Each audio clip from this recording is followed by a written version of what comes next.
Hello doctors. तो आज हमारा एम्बोलिज्म का पार्ट 2 है, जिसमें बेसिकली आज हम fat and marrow embolism, air embolism और एमनियोटिक फ्लूइड एम्बोलिज्म को डिस्कस करेंगे। इससे पहले एम्बोलिज्म पार्ट 1 में मैंने आपको बताया था कि एम्बुलस क्या होता है, एम्बोलिज्म का क्या मतलब होता है, थ्रोम्बो एम्बोलिज्म का क्या मतलब होता है। इसके साथ साथ हमने सिस्टमेटिक थ्रोम्बो एम्बोलिज्म और पल्मोनरी थ्रोम्बो एम्बोलिज्म को पार्ट 1 में डिटेल में डिस्कस किया है। तो अगर आपको वो टॉपिक्स पढ़ने हैं तो पहले आप उसको पढ़ लीजिए, देन आप इस पे कंटिन्यू कीजिए। ठीक है, तो आज रिकैप में मैं आपको पहले ये बता देता हूं थोड़ा सा कि एम्बुलस क्या होता है और एम्बोलिज्म क्या होता है। ठीक है, उसके बाद हम इन तीनों टॉपिक पे बहुत डिटेल में डिस्कशन करेंगे। तो आप ये समझिए कि ये आपकी कोई ब्लड वेसल है, कुछ भी हो सकता है, आर्टरी हो सकती है या फिर वेन हो सकती है। ठीक है, आर्टरी हो सकती है या फिर वेन हो सकती है। इसमें ये कोई मास है, इसमें क्या प्रेजेंट है, कोई भी मास प्रेजेंट है। मास कह रहा हूं तो उसका मतलब ये सॉलिड हो सकता है, लिक्विड हो सकता है या फिर गैसेस हो सकती है। क्योंकि ये मास इस ब्लड वेसल के अंदर है, इसलिए हम इसको बोलते हैं इंट्रावस्कुलर मास। क्या बोलते हैं? इंट्रावस्कुलर मास। तो जब ये इंट्रावस्कुलर मास ब्लड के साथ इस ब्लड वेसल में फ्लो होता है, जब ये इंट्रावस्कुलर मास इस ब्लड के साथ इस ब्लड वेसल में फ्लो करता है, तो इस मास को बेसिकली हम बोलते हैं एम्बुलस। क्या बोलते हैं? एम्बुलस। इस मास को तो बोलते हैं एम्बुलस, और इस मास के इस ब्लड वेसल के अंदर फ्लो होने के प्रोसेस को, फ्लो होने के या मूव करने के जो प्रोसेस को हम बोलते हैं एम्बोलिज्म। क्या बोलते हैं? एम्बोलिज्म। आपको एम्बोलस और एम्बोलिज्म समझ में आया? ये जो ब्लड वेसल के अंदर जो मास है, इसको तो हम बोल रहे हैं एम्बुलस, और ये जो मास ब्लड वेसल के अंदर ब्लड के साथ जब फ्लो कर रहा है, तो इसके फ्लो करने के प्रोसेस को क्या बोल रहे हैं? हम एम्बोलिज्म बोल रहे हैं। आज हमें क्या पढ़ना है? Fat and marrow embolism, air embolism और एमनियोटिक फ्लूइड एम्बोलिज्म। इसका क्या मतलब है? अगर ये मास क्या है? फैट है। क्या है? फैट है, तो हम बोलेंगे फैट एम्बोलिज्म। अगर जो ये मास ये एक एयर बबल है, तो हम बोलेंगे एयर एम्बोलिज्म। और अगर ये मास कोई एमनियोटिक फ्लूइड है, तो इसको क्या बोलेंगे हम? Amniotic fluid embolism. तो हम अपने फर्स्ट पॉइंट के साथ स्टार्ट करते हैं, that is fat and marrow embolism. तो इसका क्या मतलब है कि जो आपकी ब्लड वेसल है, जो आपकी ब्लड वेसल है, उसके अंदर कोई फैट का टुकड़ा है, कोई फैट का ग्लोब्यूल है, और वो फैट का जो ग्लोब्यूल है वो ब्लड के साथ क्या कर रहा है? इस ब्लड वेसल में फ्लो कर रहा है। तो फैट एंड मैरो एम्बोलिज्म का क्या मतलब है कि कोई फैट का ग्लोब्यूल है जो किसी भी ब्लड वेसल के अंदर एज अ एम्बुलस क्या कर रहा है? मूव कर रहा है।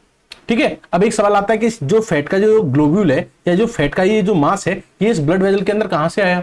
तो ऐसा हो सकता है कि पर्सन को क्या हुआ हो, पर्सन का जो लॉन्ग बोन्स है, पर्सन के जो लॉन्ग बोन्स है उसमें सीवियर इंजरी हुई हो, और जिसकी वजह से बोन में फ्रैक्चर हुआ हो, और बोन में फ्रैक्चर होने की वजह से जो बोन का हेमेटोपोएटिक बोन मैरो होता है, इस बोन मैरो के अंदर क्या होता है? एडिपोज टिश्यू होता है। क्या होता है?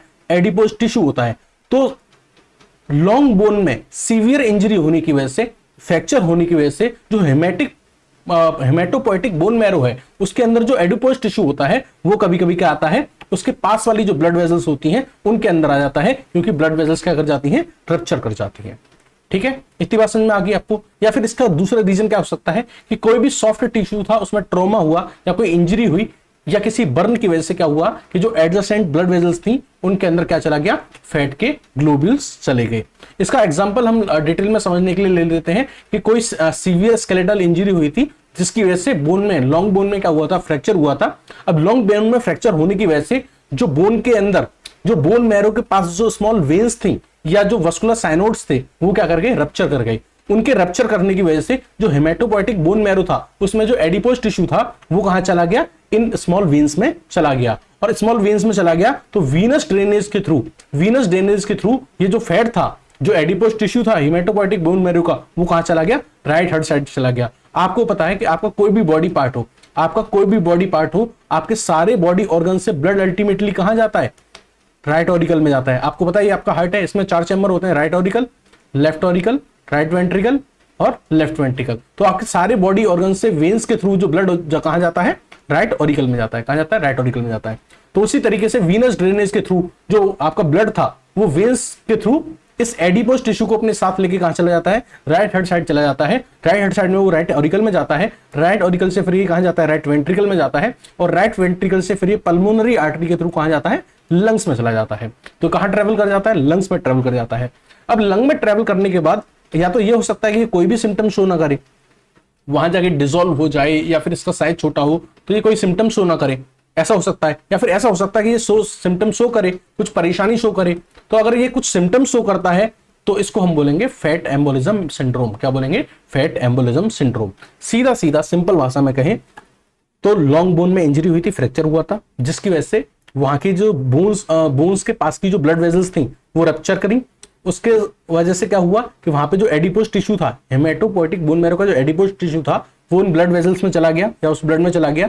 जो वो ब्लड फिर वीनस ड्रेनेज के थ्रू कहाँ आया, राइट हार्ट साइड आया, फिर वो राइट ऑरिकल में आया, राइट ऑरिकल से वो राइट वेंट्रिकल में गया, राइट वेंट्रिकल से पल्मोनरी आर्टरी के थ्रू वो कहां चला गया, लंग्स में चला गया। अब लंग्स में जाके वो या तो ऐसा हो सकता है कि सिम्टम ना शो करे या फिर ऐसा हो सकता है कि सिम्टम शो करे। अगर सिम्टम शो कर रहा है तो उस कंडीशन को क्या बोलते हैं, फैट एम्बोलिज्म सिंड्रोम बोलते हैं। अब जो फैट एम्बोलिज्म सिंड्रोम है यानी जो सिम्टम्स होते हैं वो बेसिकली क्या आते हैं, 1 से 3 दिन बाद आते हैं। यानी जब इंजरी हुई है, इंजरी के 1 से 3 दिन के बाद हमको सिम्टम देखने को मिलते हैं। और जो सिम्टम्स होते हैं वो सडन आते हैं। क्या क्या सिम्टम्स आते हैं, क्या क्या दिक्कत होती है, तो पल्मोनरी इनसफिशिएंसी देखने को मिल सकती है, यानी पर्सन को सांस लेने में दिक्कत हो सकती है, डिस्पनिया हो सकता है, या फिर टैकिपनिया हो सकता है। टैकिपनिया मतलब बंदा क्या करेगा, एबनॉर्मल तरीके से सांस लेगा और बहुत जल्दी जल्दी सांस लेगा।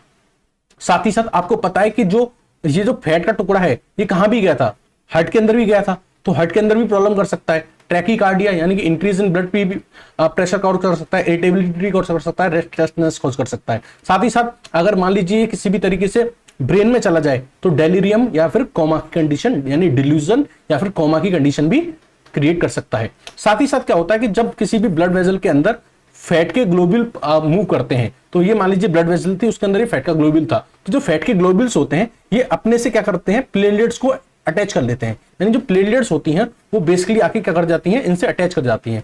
ये मान लीजिए क्या था, ब्लड वेसल थी और ये इसके अंदर क्या था, फैट ग्लोब्यूल्स था। तो फैट ग्लोब्यूल्स क्या करते हैं, प्लेटलेट्स को अपने से क्या कर लेते हैं, स्टिक कर लेते हैं।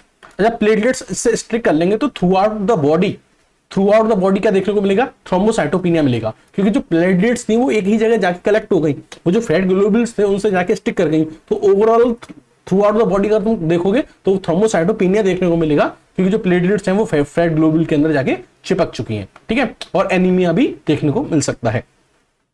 ठीक है, फैट एम्बोलिज्म सिंड्रोम की वजह से कभी कभी डेथ देखने को भी मिल सकती है इन 5 to 15% केसेस। उसके साथ साथ जो ये फैट का टुकड़ा इसके अंदर है, इसके अंदर क्या होती हैं, फैटी एसिड्स। क्या होती हैं, फैटी एसिड्स। तो इस फैट के ग्लोब्यूल के अंदर से क्या रिलीज होती हैं, फैटी एसिड्स होती हैं। ये फैटी एसिड्स क्या करती हैं कि जो ब्लड वेजल्स की जो वॉल्स होती हैं, जो ब्लड वेजल की जो वॉल होती है, ये मिलकर बनी होती है एंडोथेलियल सेल्स से। किससे मिलकर बनी होती है, एंडोथेलियल सेल्स से मिलकर बनी होती हैं। तो ये फैटी एसिड क्या करती हैं, इन एंडोथेलियल सेल्स की इंजरी कॉज करती हैं। क्या करती हैं, इंजरी कॉज करती हैं। और आपको पता है कि अगर एंडोथेलियल सेल्स इंजरी हो जाती है तो क्या होता है कि जो प्लेटलेट्स होती हैं वो फिर इन एंडोथेलियल सेल्स पे क्या करने लग जाती है, एग्रीगेट करने लग जाती हैं, और यहाँ पे किसका फॉर्मेशन कर देते हैं, थ्रोम्बस। किसका फॉर्मेशन हो जाता है, थ्रोम्बस, या फिर आप कह दीजिए क्लॉट का फॉर्मेशन हो जाता है। तो अगर फैट ग्लोब्यूल से फैटी एसिड निकल रही हैं तो वो इंजरी करेंगी एंडोथेलियल सेल्स की, जिसकी वजह से प्लेटलेट्स का एग्रीगेशन होगा और वहां पे थ्रोम्बोसिस देखने को मिलेगी, थ्रोम्बस का फॉर्मेशन देखने को मिलेगा। So this was all about the fat and marrow embolism. Now we will discuss about the air embolism. Air embolism का क्या मतलब है, सिंपल सा मतलब है कि ये आपकी कोई ब्लड वेजल थी और इस ब्लड वेजल के अंदर आपको क्या देखने को मिल रहा है, एक एयर बबल या गैस बबल देखने को मिल रहा है। क्या देखने को मिल रहा है, एयर या फिर गैस बबल देखने को मिल रहा है। कभी कभी ये होता है कि ये जो एयर या गैस बबल है ये क्या करता है, बहुत सारे एयर या गैस बबल क्या करते हैं, आपस में कंबाइन होते हैं और कंबाइन होकर एक फ्रोथी मास बना लेते हैं। क्या बनाते हैं, फ्रोथी मास बना लेते हैं। तो मान लीजिए ये कोई ब्लड वेजल थी और इसमें मान लीजिए कि क्या थे, बहुत सारे एयर के गैस के बबल्स थे। ये आपस में क्या करेंगे, कंबाइन करेंगे और कंबाइन करके एक फ्रोथी मास बना लेंगे, एक झागदार मास बना लेंगे। ठीक है, अब ये फ्रोथी मास क्या करेगा, बेसिकली इस ब्लड सर्कुलेशन को ब्लॉक कर देगा, क्योंकि इस ब्लड वेजल के अंदर क्या हो रहा था, ब्लड का फ्लो हो रहा था, और ये ब्लड कहां जा रहा था, बेसिकली किसी ऑर्गन में जा रहा होगा। ये ब्लड वेजल्स के थ्रू जो ब्लड है ये किसी ऑर्गन में जा रहा होगा। अब यहाँ पे क्योंकि एक फ्रोथी मास आके डेवलप हो गया है, क्या हो गया, फ्रोथी मास आके डेवलप हो गया है, तो इसका मतलब यह है कि इस ऑर्गन की जो ब्लड सप्लाई होगी वो क्या हो जाएगी, इंटरप्ट हो जाएगी, जिसकी वजह से इस ब्लड के अंदर इस्केमिया यानी कि रिड्यूस्ड ब्लड सप्लाई देखने को मिलेगी, जिसकी वजह से इसके अंदर क्या हो देखने को मिलेगी, नेक्रोसिस यानी कि टिश्यू डेथ देखने को मिलेगी, क्योंकि ब्लड सप्लाई कमी होने की वजह से फूड और ऑक्सीजन की सप्लाई प्रॉपर्ली नहीं हो पाई थी, यानी कि इस्केमिक इंजरी आपको देखने को मिलेगी। अच्छा, अब एक सवाल आता है कि ये जो बबल है ये आया कैसे इस ब्लड वेजल के अंदर, तो उसका रीजन होता है सर्जरी। कभी कभी हम सर्जरी कराते हैं, ऑपरेशन कराते हैं, तो उस केस में एयर बबल जो हमारी ब्लड वेजल्स होती हैं उनके अंदर एंटर कर जाते हैं during the operation, during the surgery. कभी कभी कुछ लोग बाईपास सर्जरी कराते हैं, तो बाईपास सर्जरी के दौरान जो एयर बबल होता है वो ब्लड वेजल्स में एंटर कर जाता है, कभी कभी कोरोनरी सर्कुलेशन में एंटर कर जाता है, जिसकी वजह से हमें हार्ट के अंदर क्या देखने को मिल सकता है, स्कीमा देखने को मिल सकता है, नेक्रोसिस देखने को मिल सकती है, साथ ही साथ हार्ट अटैक भी देखने को मिल सकता है। समटाइम्स न्यूरो सर्जरी जब की जाती है, ब्रेन की सर्जरी की जाती है, तो कभी कभी एयर बबल जो होते हैं वो सेरिब्रल सर्कुलेशन में चले जाते हैं, ठीक है, जिसकी वजह से एयर एम्बोलिज्म होता है और पर्सन के अंदर मेंटल इंपेयरमेंट या फिर कोमा की कंडीशन भी देखने को मिल सकती है। अच्छा, सिम्टम्स कब कब शो होंगे हमको एयर एम्बोलिज्म के? तो जब एयर का वॉल्यूम 100 ml से ज्यादा होगा तब हमें क्लिनिकल सिम्टम्स देखने को मिलेंगे, और जब ये 300 to 500 ml के करीब पहुंच जाएगा तो ये क्या हो सकता है, फैटल हो सकता है, यानी कि पर्सन की डेथ भी हो सकती है। ठीक है, एक केस हम डिस्कस करेंगे, दैट इज डिकम्प्रेशन सिकनेस। अब डिकम्प्रेशन सिकनेस क्या है, ध्यान से सुनिएगा। बेसिकली ये तब होता है, डिकम्प्रेशन सिकनेस तब होती है जब कोई पर्सन के आसपास का जो एटमॉस्फेरिक प्रेशर है उसमें सडन चेंज आए, यानी किसी पर्सन के आसपास के एटमॉस्फेरिक प्रेशर में जब सडन चेंजेस आता है तो उसकी वजह से डिकम्प्रेशन सिकनेस देखने को मिल सकती है। ये बेसिकली आपको कहां देखने को मिलेगी, ये स्कूबा ड्राइवर्स या डीप सी ड्राइवर्स, वो लोग जो बहुत ज्यादा डीप सी में जाते हैं उनके अंदर देखने को मिलेगी, या वो वर्कर्स जो डीप सी में या डीप वाटर में क्या करते हैं, कंस्ट्रक्शन वर्क करते हैं। ठीक है, आपको पता है कि जब डीप सी ड्राइवर जो होते हैं, डीप सी ड्राइवर्स जो होते हैं, गोताखोर जिनको बोलते हैं, वो जब वो डीप सी में जाते हैं तो वहां वो हाई प्रेशर पे ब्रीथिंग करते हैं, तो अंदर इनसाइड वो वाटर क्या करते हैं, हाई प्रेशर के अंदर ब्रीथिंग करते हैं। तो जब वो हाई प्रेशर के अंदर एयर को ब्रीथ करते हैं, क्या करते हैं, एयर को ब्रीथ करते हैं, तो एयर में जो नाइट्रोजन होती है वो भी क्या होती है, टिश्यू में डिसॉल्व हो जाती है। कहने का मतलब ये है कि जब वो पर्सन डीप प्रेशर में जाके, डीप वाटर में जाके, डीप प्रेशर में जाके रेस्पिरेशन करता है, ब्रीथिंग करता है, तो एयर इनहेल करता है, उस एयर में जो नाइट्रोजन होती है वो भी उसके अंदर जाती है, और वो जो नाइट्रोजन होती है वो उस पर्सन के टिश्यू में जाके क्या हो जाती है, डिसॉल्व हो जाती है। अब ये पर्सन मान लीजिए वापस आना चाहता है, तो जब ये पर्सन वापस आता है तेजी से ऊपर की तरफ, वापस नीचे से ऊपर की तरफ आता है, तो सडन प्रेशर डिक्रीज होता है, और जब सडन प्रेशर डिक्रीज होता है तो जो नाइट्रोजन ये टिश्यू में डिसॉल्व हो गई थी, ये नाइट्रोजन क्या हो जाती है, अब उस टिश्यू से रिलीज होती है। तो जब ये नाइट्रोजन उस टिश्यू से रिलीज होती है तो ये बेसिकली क्या होती है, गैस की फॉर्म में हमारे जो जॉइंट्स होते हैं उनके अराउंड जाके डिपॉजिट हो जाती है, और वहां पे सीवियर पेन कॉज करती है, या कभी कभी जो जॉइंट्स हैं उनको बेंड कर देती है, यानी कि बेंड जॉइंट कर देती है, तो पर्सन के अंदर बेंडिंग आपको दिखाई देखने को मिलेगी। जब ये एक कंडीशन एक्यूट कंडीशन में होता है तो इसको हम बोलते हैं चोक्स। ठीक है, कभी कभी ऐसा भी होता है कि जो गैस होती है ये परसिस्ट कर जाती है स्केलेटल सिस्टम में, लंबे टाइम तक गैस परसिस्ट कर जाती है स्केलेटल सिस्टम में, जिसकी वजह से हमें multiple foci of ischaemic necrosis देखने को मिलते हैं at the head of humerus, tibia and humerus. तो जब ये क्रोनिक कंडीशन में अकर होती है तो हम इसको बोलते हैं कैसन्स डिसीज। क्या बोलते हैं, कैसन्स डिसीज बोलते हैं। ठीक है, अगर मान लीजिए यही गैस नाइट्रोजन गैस अगर लंग्स के वर्सुलेचर में चली जाती है तो वहां पे जाके ये इडिमा, हीमोरेज और एम्फाइसीमा यानी डिफिकल्ट इन ब्रीथिंग, ये सारी चीजें कॉज करती है। So this was all about the air embolism. Now we will talk about the last, that is amniotic fluid embolism. अब एमनियोटिक फ्लूइड एम्बोलिज्म जो होता है ये बेसिकली क्या होता है कि ये मान लीजिए ब्लड वेसल है, क्या है, ब्लड वेसल है, और इस ब्लड वेसल के अंदर ब्लड फ्लो कर रहा है, और इस ब्लड वेसल के अंदर क्या आ जाता है, किसी भी तरीके से एमनियोटिक फ्लूइड आ जाता है। क्या आ जाता है, एमनियोटिक फ्लूइड आ जाता है, यानी ब्लड वेसल के अंदर अगर एमनियोटिक फ्लूइड आ रहा है तो इस कंडीशन को हम क्या बोलते हैं, एमनियोटिक फ्लूइड एम्बोलिज्म बोलते हैं। ये 5th मोस्ट कॉमन कॉज है मैटरनल मोर्टेलिटी रेट का वर्ल्ड वाइड, यानी पूरे दुनिया में जो माताओं की यानी मैटरनल यानी कि फीमेल की जो डेथ होती है आफ्टर पार्चुरेशन, यानी कि बेबी की डिलीवरी करने के बाद जो मदर्स की डेथ हो जाती है, उस डेथ होने के पीछे जो 5th मोस्ट कॉमन कॉज है वो क्या है, ये एमनियोटिक फ्लूइड एम्बोलिज्म है। कैसे, जब बेबी का बर्थ होता है, यानी जब बेबी की डिलीवरी होती है तो आफ्टर द लेबर क्या होता है, कभी कभी ये देखने को मिलता है कि जो प्लासेंटल मेम्ब्रेन्स होती हैं वो रप्चर कर जाती हैं, या फिर जो फीमेल होती है उसकी जो यूट्राइन वेन्स होती हैं वो रप्चर कर जाती हैं।